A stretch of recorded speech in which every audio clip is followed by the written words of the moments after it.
The house stood on a hill overlooking the town, big, beautiful, a place to start again. The family was ecstatic.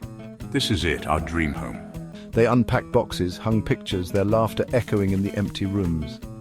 This was their dream, a fresh start in a beautiful home. I can't believe we're finally here. The first few days were idyllic. They explored the garden, ate meals on the porch, enjoying the peace and quiet. But something about the silence felt off. The house seemed to hold its breath, watching them. At night, the shadows grew longer, deeper. The creaks and groans of the old house sounded almost like whispers. They dismissed it all as settling in, their initial joy masking the creeping unease. Did you hear that? It's just the house, right? They tried to convince themselves, but the feeling lingered. One evening, the lights flickered, the radio crackled, a voice breaking through the static, muttering unintelligibly. The children grew quiet, their games forgotten. It's probably just the old wiring. They started seeing things in the shadows, fleeting glimpses of movement at the edge of their vision. Their daughter, Lily, refused to sleep alone. I saw a man in the corner of my room. His eyes were glowing red. It's just a nightmare, sweetie. They told her it was just a nightmare, the product of an overactive imagination. But the parents felt it too, a coldness that settled over the house, a presence they couldn't explain. The mirrors started showing distorted reflections, their smiles twisted into grimaces. Objects moved on their own. A cup flew across the kitchen, shattering against the wall. Fear turned to terror. They were no longer alone in their dream home. Mom, I'm scared. I know, honey, I know. The children were the first to break. They cried at night, begging to leave. Please, can we go? Their son, Sam, once so full of life, now refused to leave his mother's side. We need to protect them.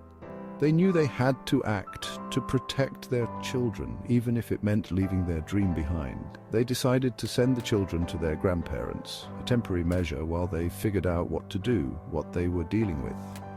The children clung to them, tears streaming down their faces as they drove away.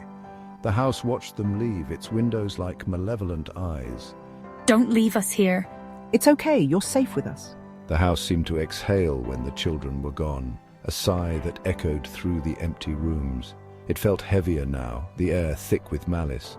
It was as if the house had been holding back, and now, with the children gone, it was free to unleash its full fury. We'll figure this out, we have to. That night the father changed. His eyes turned flat, his voice a guttural growl. He spoke of things that made no sense, his words laced with an ancient hatred. You can't escape, it's too late. He lunged at his wife, his hands around her throat, his grip like iron. She fought back, her screams echoing through the empty house. No, please stop. She managed to push him away, scrambling back, her eyes wide with terror. He advanced slowly, a menacing grin spreading across his face. The house was alive, feeding on their fear, and her husband was gone, his body a vessel for something evil. I have to get out. I have to escape.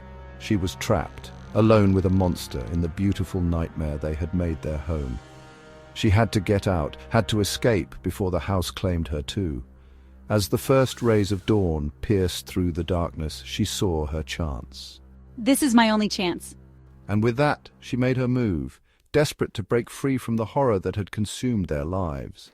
Like, share and subscribe for more.